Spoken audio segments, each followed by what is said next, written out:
don't know how many people know this or not. NXT in 2020 was gearing up to be more of a touring brand, right? And the idea we were going to be the same as Raw and SmackDown, right? The idea was always third brand, third brand, third brand, right? They did that at Survivor Series. The NXT won the Survivor Series Battle of the Brands or whatever. So now the whole idea was, okay, we're going to do house shows just like the main roster does house shows because we want to be a third brand. We want to be quote unquote main roster as well. So the idea was NXT's going on the road. And I think the format that we had was every other week, and it was going to be these loops of 3 or 4 towns, right? Similar to what we were doing already in NXT.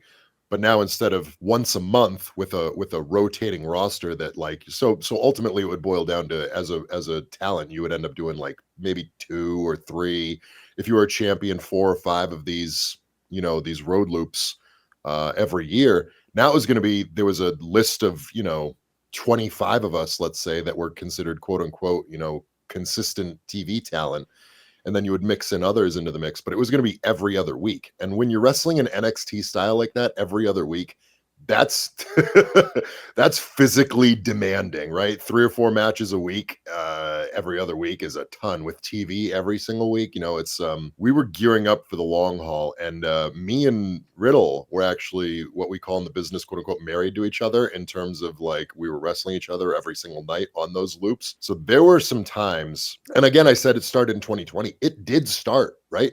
The pandemic didn't hit until March. Yeah. We did January and February, and then I think a little bit of March under that structure. And boy, was it taxing, right? We like I don't know how it would have played out in terms of how beat up we were and stuff like that, but like 2 months in, I was physically beat up. And not because Matt's like stiff or anything, but just because that NXT style demands like sort of high impact, high intensity every single night.